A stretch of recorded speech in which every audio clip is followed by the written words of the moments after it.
You did it once at Ball State. You did it once in Michigan. And now you've done it at San Diego State. Congratulations, Coach. Well, you know what?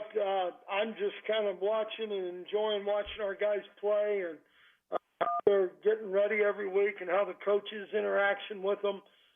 It's been fun.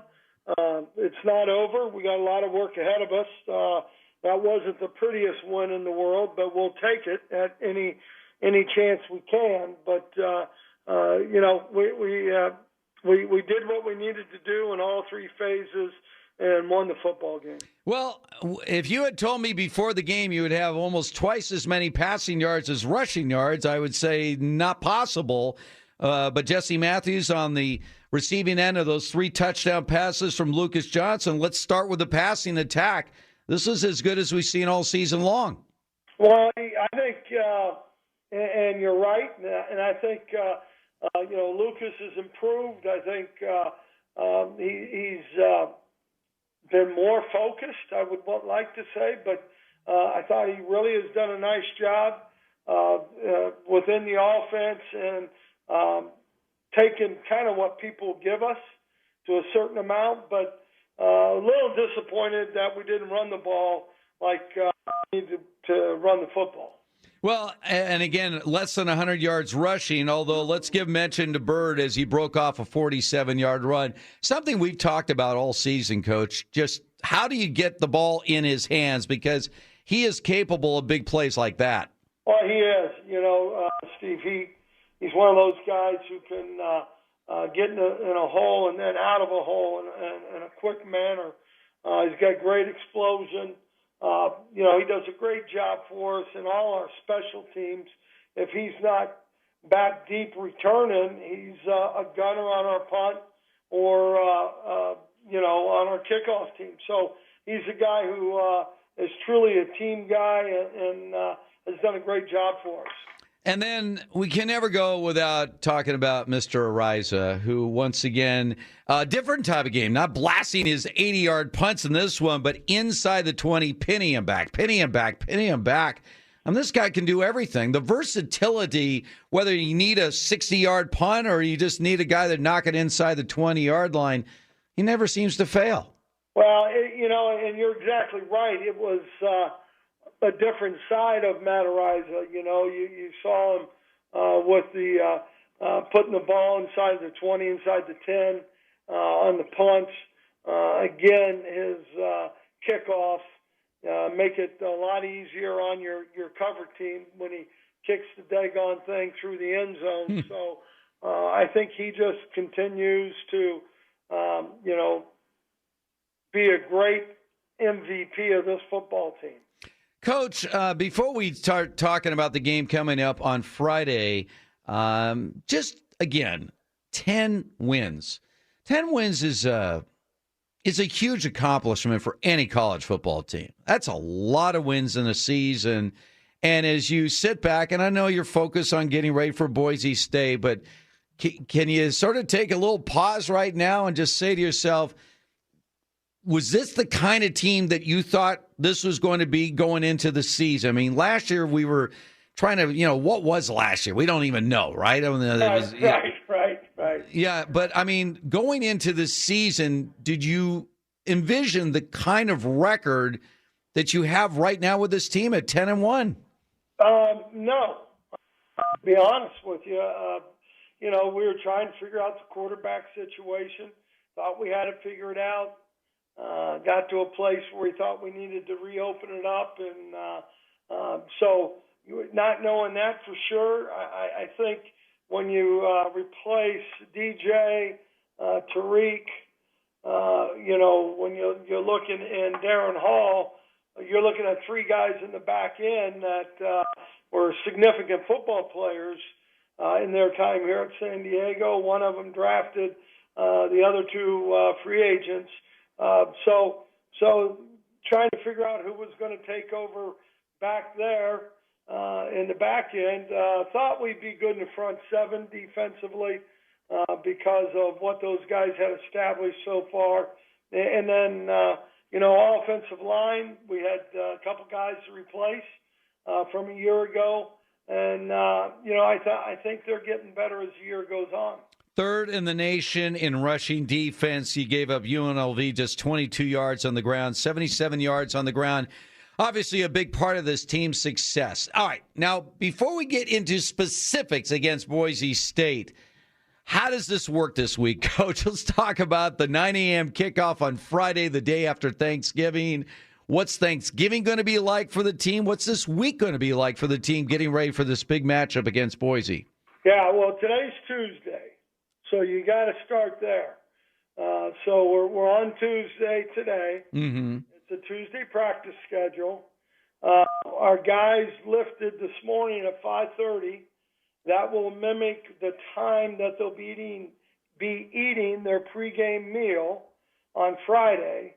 So, and the one thing, Steve, about our guys, we're up in the morning all the time, year-round. Yeah. So our guys are used to getting up and going out there and running in winter or running in the summer or weightlifting, at 6 a.m. So we just got them up a half hour earlier. So when exactly are your players going to be able to enjoy a Thanksgiving feast? I take it's not going to be Thursday. No.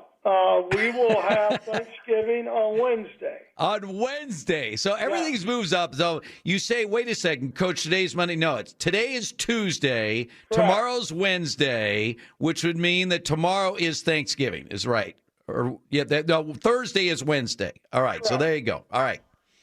Just move everything up a day. Well, yeah, you do. That's what you have to do.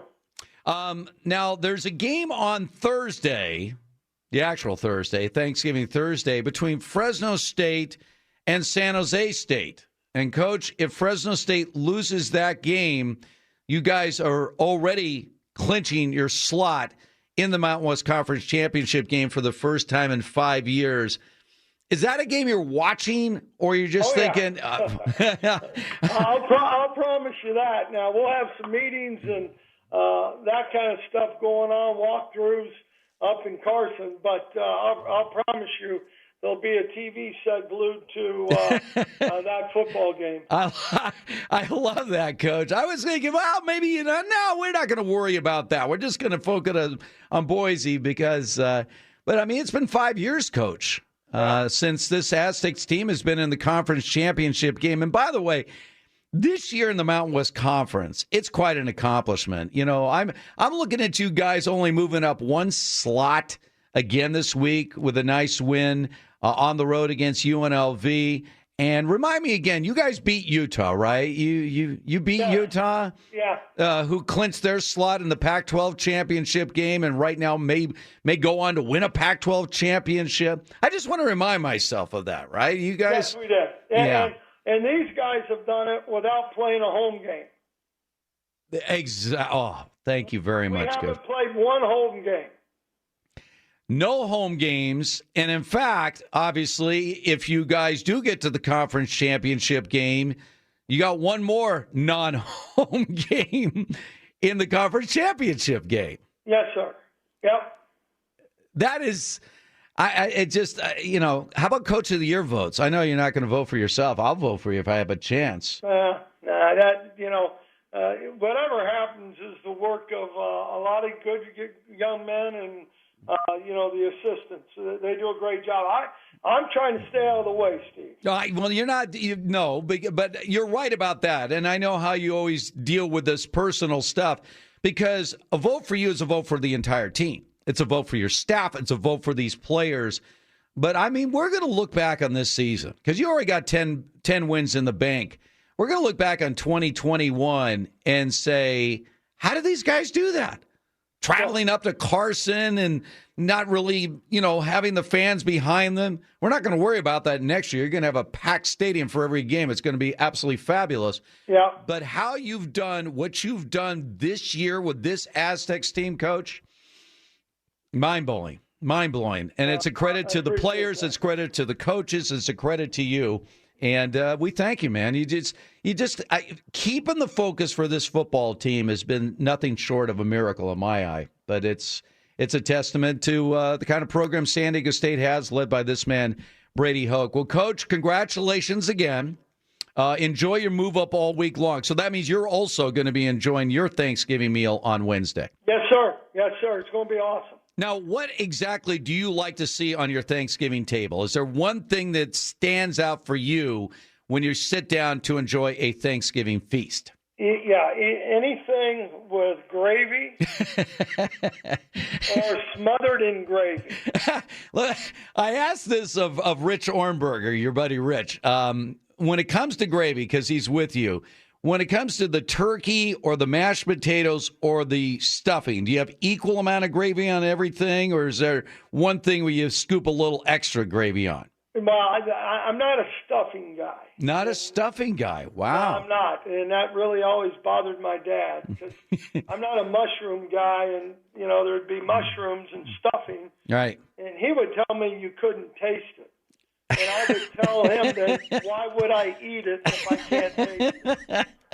So, but dark meat, a lot of gravy, maybe some good hot biscuits, something like that. And obviously you've got to have the mashed potatoes. Got to have the mashed potatoes, a little turkey, but bring extra gravy for the coach. Well, Coach, yeah, no doubt. Coach, congratulations again, and good luck Friday. Thanks, Steve. Appreciate it all year. All right. Been doing a great job. Unbelievable. Brady Hoke there.